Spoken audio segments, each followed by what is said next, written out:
Well,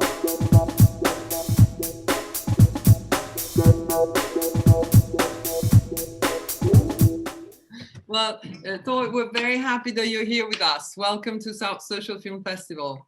Thank you. Thank you for having me. Yeah, absolutely. Yes. So we're still waiting for a few people, but meanwhile we can just maybe have a little chat. Sure. So, well, first of all, I just wanted to know how you got involved with the project, and then when did it start? Because I guess it was a long project, right? Yeah, it started back in 2012 when Jóhann came with the idea to me, and we started the process at that point. We had a long process where we were kind of struggling to find financing for the film. And then in 2013, he had just, I think, made Prisoners, and he had a bit of money himself, and he decided to kind of just go ahead with it, and with a pretty small camera crew went to Serbia, or former Yugoslavia, to shoot the monuments. And then so he had that kind of already in 13, and then we kind of, from that point, we started to kind of work on the movie itself. And as his musical success grew, it kept getting shelved, but we all kind of were calm about that, and we knew the movie was the type of movie where you could it wasn't on a deadline in that sense. And his first choice for the narrator always was TILDA. So we didn't have any backup choices. So I think after he had been Oscar nominated, we at that point had made a pretty a rough cut of the movie, and then asked TILDA if she would do it, and she immediately actually said yes. So then I think it was 2017 that we did the narration, and then we kind of spent another year kind of just working on finding kind of the form and cutting the narration, and kind of finding the flow of the movie. And then we were pretty close. We had pretty much gotten there to that point when he passed away. So the process there then took another turn for about those 2 years after that we kind of, first of all, just kind of gathering everybody to see, can we finish the movie? Where was the music? Because we had talked multiple times, and that was kind of the last thing he was going to do. Was he had played with it a little bit. He had done one thing at the Manchester Music Festival, which was a live event that he wasn't totally happy with the music side. So we, at that, just before he passed, we were getting to the point of, he was going to do the score. So it was a really long process, actually, kind of with his collaborators, getting kind of to the bottom of where the score was and how he had seen it. And then Jair, who came in kind of as a co-composer and had worked with Jóhann for a year on it, kind of took over and basically finished the music, kind of with a guideline from Jóhann, So it was a pretty long process. Absolutely, yeah, and also I think very unusual, the kind of film, because it's based basically on a book by this famous writer that I didn't know, frankly, but it seems like it's pretty well known, right? Yeah, I mean, he's well known, especially in the science fiction world. These are pretty endearing works that he made, and they're very kind of timeless. It's pretty strange that this was written in 1935. So yeah, I mean, I didn't know who he was until Jóhann, brought this book to me and told me the whole, idea for the movie. And I thought it was just a fantastic take on it, and a fantastic kind of way to do a kind of a hybrid movie. So, and I think it just, yeah, I think it really worked. Yeah. Yeah, no, absolutely, absolutely. Well, especially because I mean, it was a, you know, this long process, and Yeah. the fact that you and the team, the crew manage also to have the film posthumous, because it wasn't probably very easy to do it afterwards, right? I mean, No, and I mean there were a lot of emotions involved, of course, and then of course you kind of have to kind of we all had to kind of guess. Uh, you know, even though we all had strong connections to Johann, we kind of had to guess the end. But Sturla Groblin, who's the cinematographer, kind of took that role on himself, and it was you know, he did a fantastic job in kind of bringing it home. And we all kind of, you know, his management also and his family, everybody banded together to do it, so that we you know, because it was, you know, very important to him. So yeah, I think we're proud we got it there. sure, yeah, no, absolutely, absolutely. But tell me, why was it shot in ex-Yugoslavia and not in Iceland? I thought that Iceland would have been also, you know, a great, you know, a great location for shooting. Yeah, I think the, you know, the main idea for him was, you know, I don't know where he, you know, found the monuments, or how he saw them, or whether he was touring or something. That, you know, the idea for him was these monuments just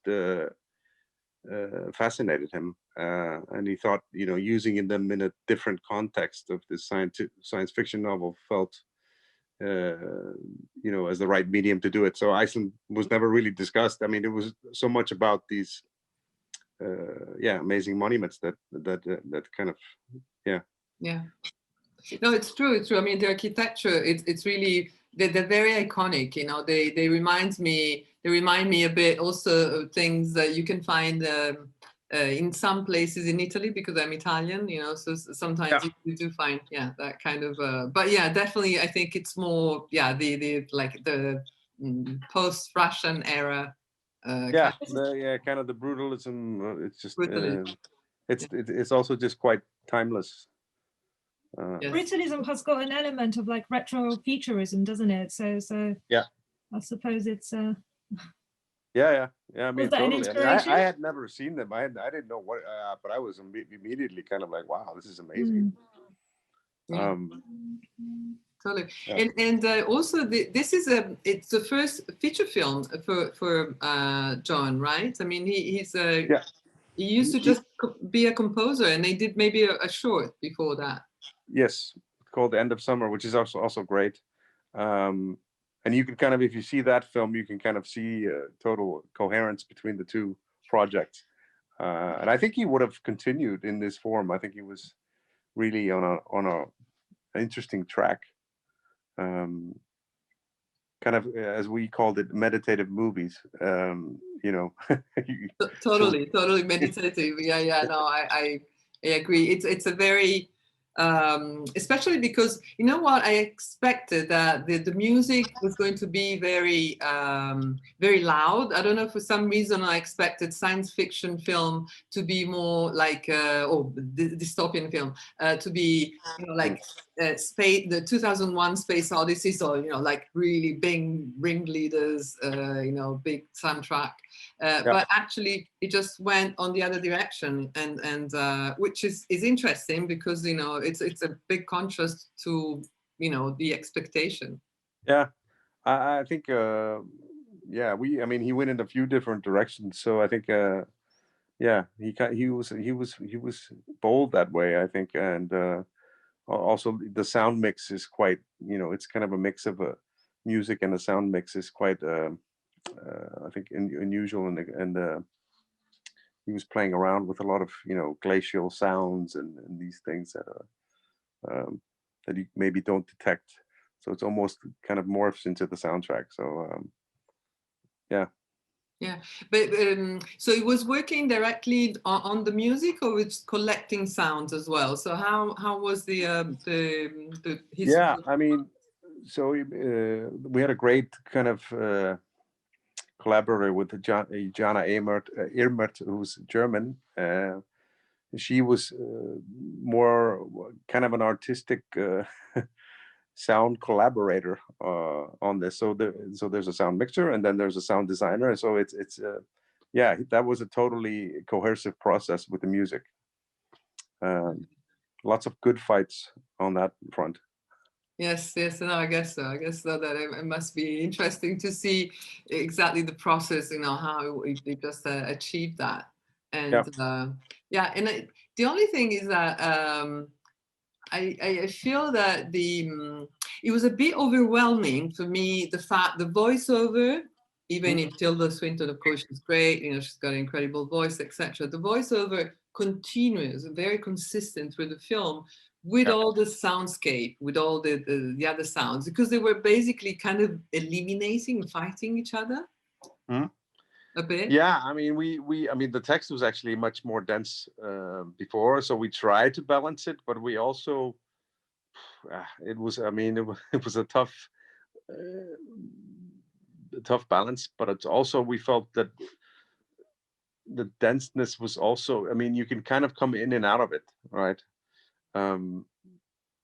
So it can be, you can be totally listening to it or not. We felt that we wanted to kind of maintain, there's a certain monotony to the kind of her reading of it, which I think Jóhann found interesting. Yes, yeah. No, it's true. I mean, it's very instinctive in the sense that you really react the way you want to the ensemble of the film. So each one of us probably has a different reaction based on our knowledge or our feelings, our emotions. And yeah, and I think, yeah, you can totally go with kind of just a gut reaction to it, and then because I've seen it now, of course, multiple times, and there's kind of I have a different view each time, and I know, I mean, our joke was that, you either love it or you hate it. There's nothing really in between. You don't think it's kind of okay, and then, No. So, and I think we achieved that to a degree.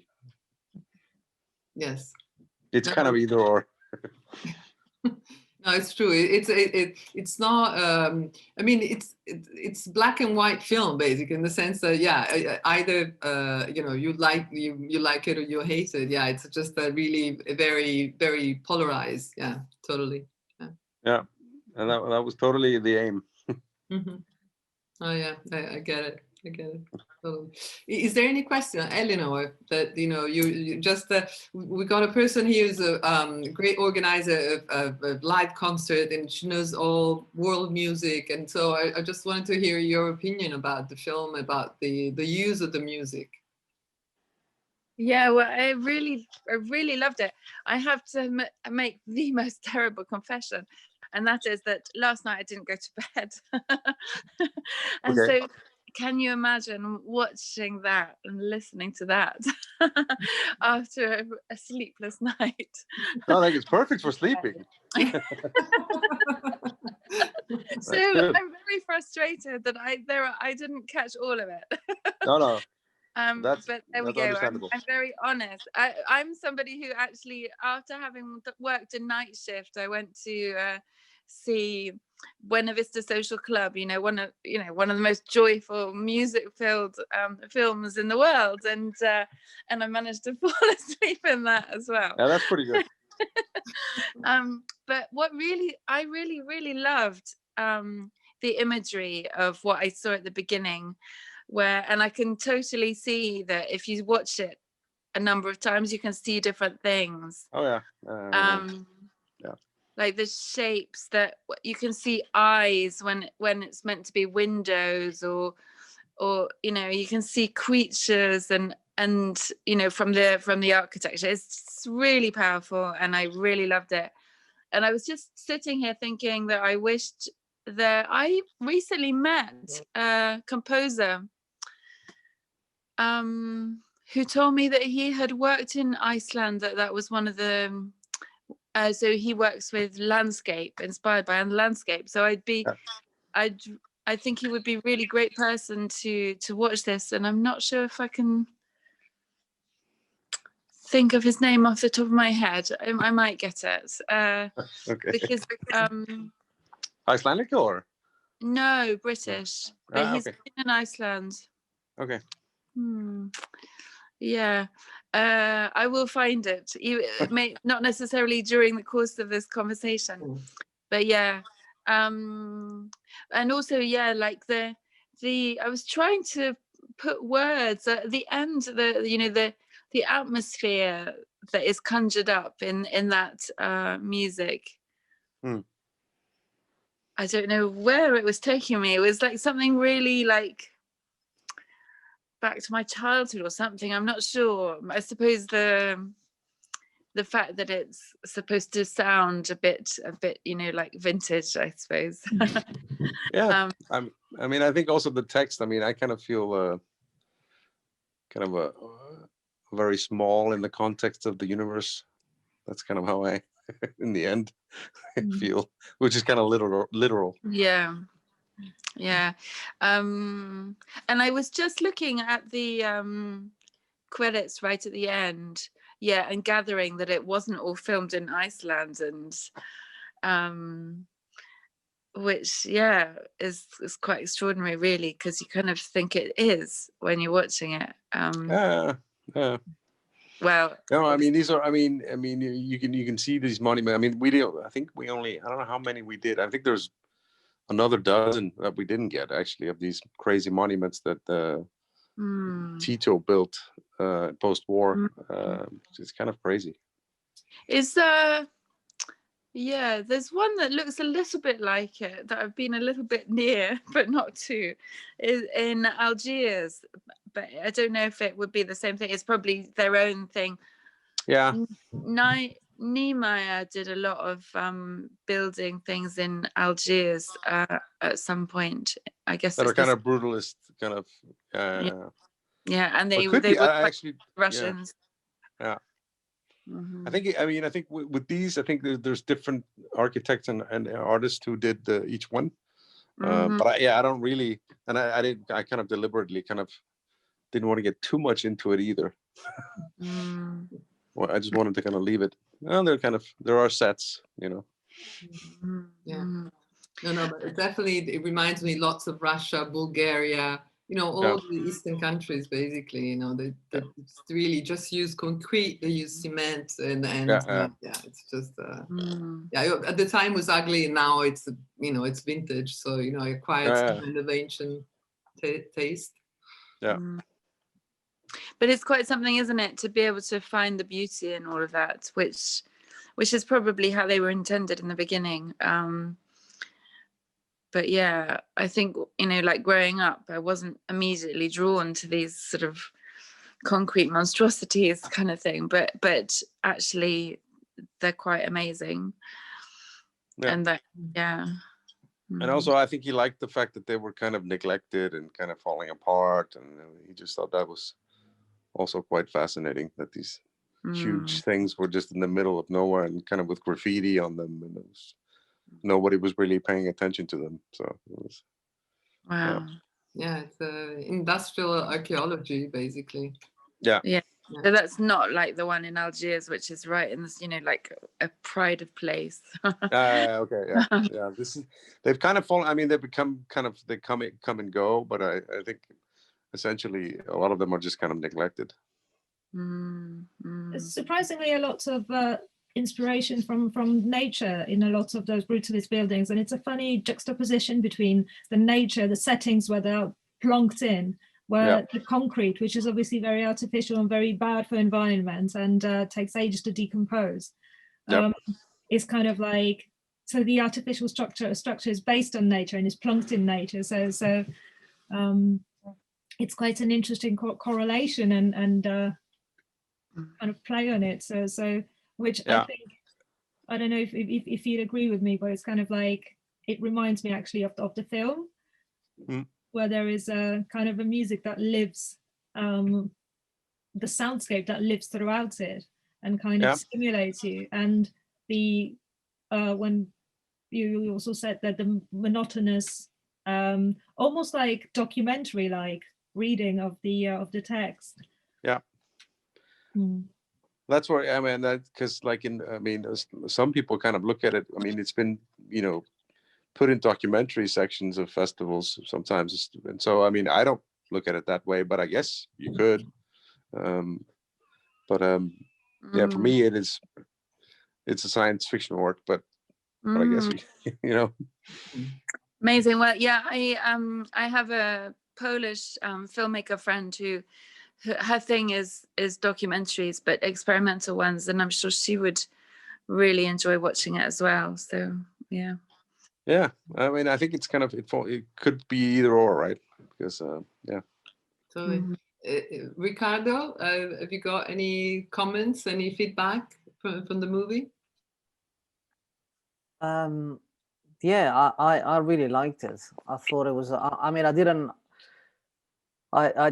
realize it was who was the director, to be honest. So I mean, I just jumped on it because Paula recommended. So I thought let's give it a try. But it was yeah, it's really beautiful. I mean, it's interesting because I while I was watching and listening. Because you know it's a whole experience. It's like an audio-visual experience, really. I mean, I could really see this in an art gallery as well. So I kept having a lot of visual references. So it reminded me a lot of Anthony Gormley.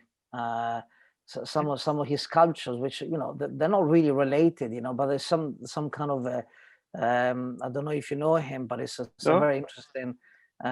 British sculpture and artist, and his sculptures are very, you know, they're very timeless. They're very simple, but also very timeless. And then it, also I was thinking about some films like La Jetée, for example, you know, for the use of black and white, and the voiceover as well, and Alphaville by Godard, you know, which, you know, two films that I really like, you know, but it's just, but then it's but then also this is very unique as well, and the music is just so beautiful. I mean, in a way, it reminded me also of some of the films of Godfrey Reggio, you know, Poi Acquazzi, Cogliani Squazzi. Yes, But then a completely different take, you know. This is a much more minimal, philosophical film, you know, and less aggressive in a way, you know. So I did really like that, the fact that it's just a very metaphysical piece or meditative artwork, really, because I think it's just a film. So no, I really enjoyed it. It's funny because I mentioned Godfrey Reggio and Philip Glass today, where I was just talking about it. And it's true, it reminded me, even if Godfrey Reggio did the opposite, I mean, he went for the people, because there are incredible amount of people.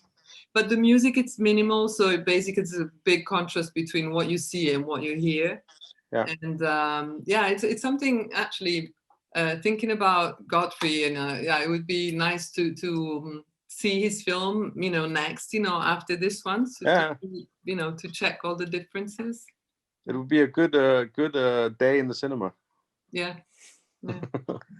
trip. I stumbled on it. I didn't know anything about the director. Something popped up in Facebook. I love Facebook advertising for that. I just stumbled on the most interesting things, which is how I came to watch it tonight, and then saw that there was this link afterwards. I just loved it. I had no idea what to expect. It popped up as an Icelandic film festival, some sort of thing, and I thought, for me, I've always wanted to go to Iceland. I thought, oh great, you know, I may never get there, I'm going to watch some films. And then there was this, which it was just astonishing. The music, Tilda Swinton, the text she was speaking, and I had no idea till the end where these monuments were. I didn't know whether they'd been made specifically as a film set. I thought, well, you know, maybe they're tiny little models that have been made specifically for this film. I just had no idea, other than, and I used to watch a lot of films. I haven't watched films for ages. So to watch this as kind of, you know, getting back into watching films, it's fantastic. I didn't find that the text and the music clashed. To me, they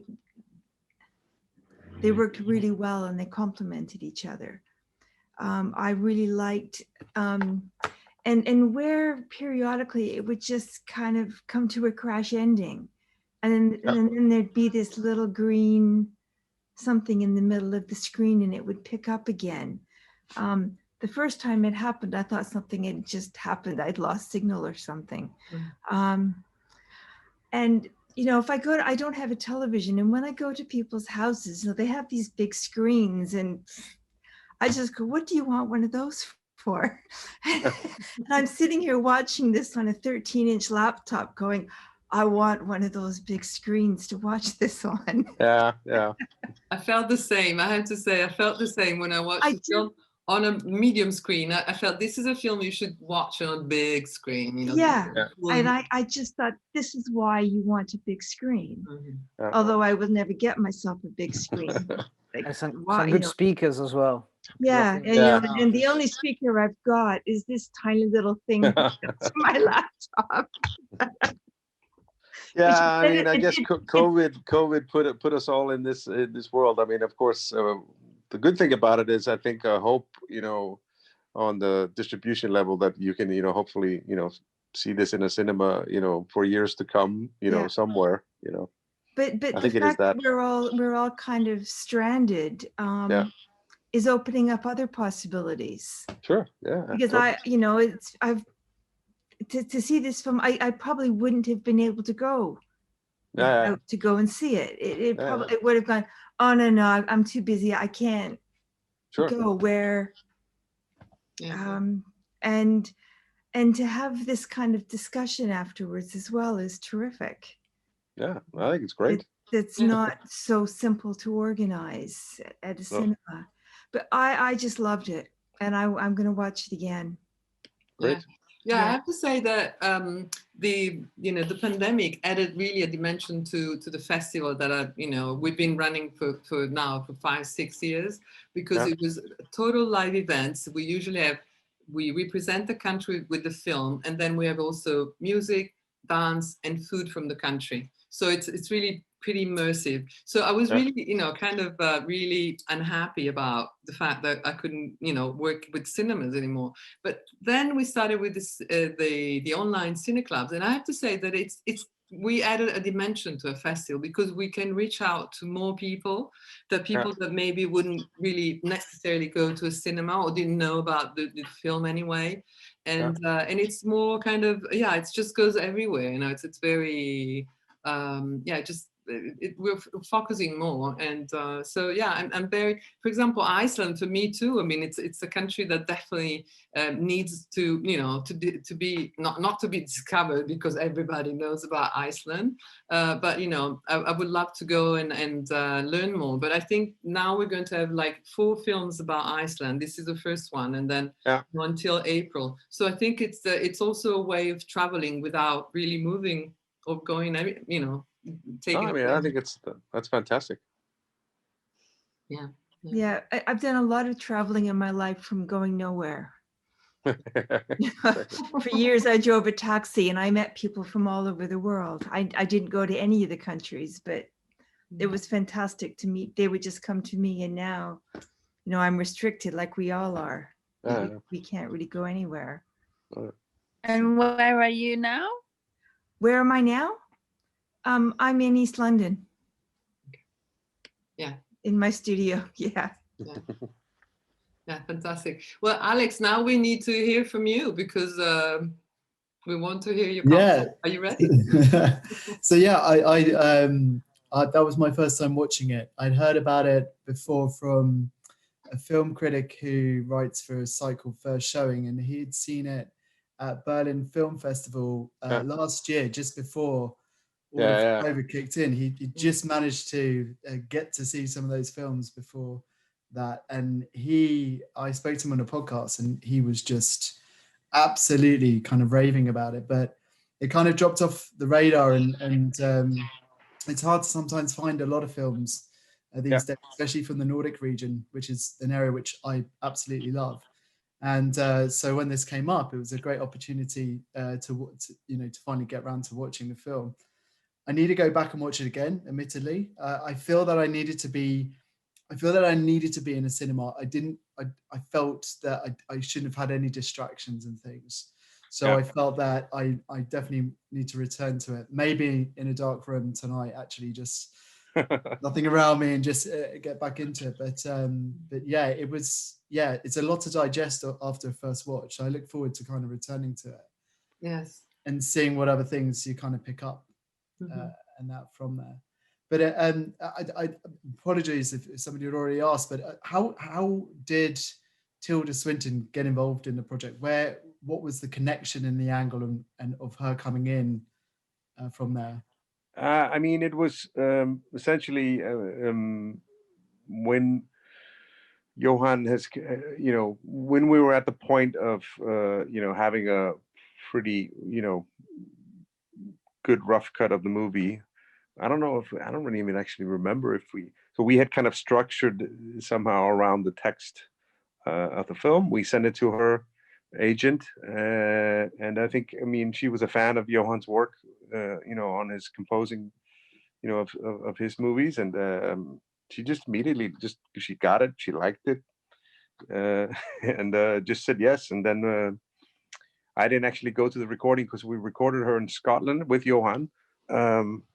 And then actually, after some feedback, kind of before Jóhann died, we had kind of decided that we wanted to do some of it again, because we wanted a little bit of more feeling in her reading.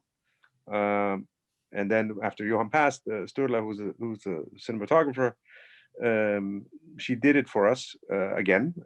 So he did that in London, and with Mark Buchdahl, the editor, I think about probably maybe a year before Berlin.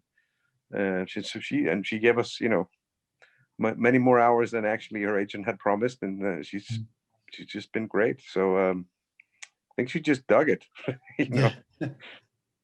That was always it's always been a very easy communication mode with her and her people. So I think I don't know how she felt. I've heard that she likes the film. So yeah. So I think she just. Yeah, it's not the first time she was playing an alien, so no. So there must be something in there. Yeah, but it was interesting on the second round. She understood what kind of Sturla was asking her to do, which was, she had originally, and I think Jóhann was very kind of maybe too rigid in the monotony of the reading, and then we put a little bit. But she's such a good actress, so she just did so well, and that's something. If you see the movie again, you can get into her rhythm a little bit and see where she tweaks it a little bit here and there. Very subtle. Yeah, no, it's true. I think it's definitely a film that needs to be seen a few times because there's so much to digest. Exactly. So I think the first time you just kind of hit by it, it's a big impact, and then the second time maybe you kind of say, oh yeah, well you get, but the points better, or. So, yeah, and you can focus on other things, and maybe you're not so intense of getting everything in. It's not necessarily, you don't have to listen to the text literally. You can just kind of go with a kind of feeling. But it's also important, like you were saying, that watching in the cinema just takes away the distraction. So then you can kind of almost transcend a little bit, here and there. Yes, absolutely. Yeah, but tell us a bit also about you, because you're an actor, a producer. So are you working on something right now? I know you got an incredible career. So would you like? But the acting part, I've only done one movie, and I cut myself out of that. So that. Okay. No, I'm producing. I have another movie that actually I think you're showing, Under the Tree. I produced that. It's a great movie. Absolutely fantastic film. Oh, thanks. Yeah, that was a fun one. I love it. It's so good. Yeah. But I live in Denmark, so I do a little bit of Danish movies as well. But right now I'm more prepping some movies, trying to get some money at this moment. both in Denmark and in Iceland. So. Okay. It must be tough now, you know, to produce new movies, right? I mean. Yeah, but we've been actually lucky in Iceland because we've been actually kind of been shooting the whole way through. So it's been fine. Denmark's been more up and down, and Sweden is, as you know, probably that, like in England, it's been rough there. So no shooting, but no, but I mean, you start working on, you know, you focus more on the development. And some movies, you know, if you're in post-production, people have been kind of happy to have the extra time. So it's been both. Sure. Yeah. Can I ask Okay. about the current circumstances, obviously with a global pandemic and everything, like has it changed the way you work, or kind of like, obviously because it's a big hindrance, and as you said, you kind of like have projects in different countries, so how does it translate? Yeah, I mean, everything's kind of, I mean, there's going to be kind of, no, we haven't done that. It's more everybody's kind of waiting. So I think there's just kind of, everybody's waiting for answers on funding. Everything's kind of, so everything's kind of slowed.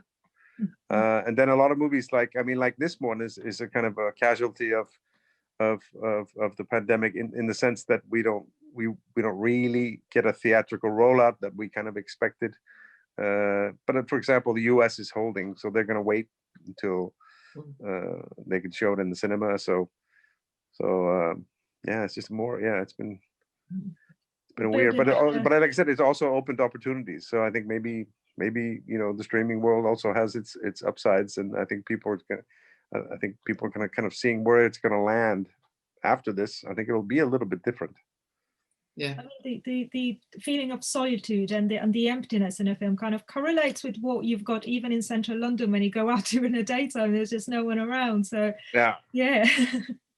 No, it's the same here in Copenhagen. We're not in as hard of a lockdown, but it's been everything. I mean, it feels like New Year's Day every morning here. It's weird. Yeah. Well, Danish cinema, it's really strong right now because Winterberg just won the London Film Fest with Druk, right? Yeah.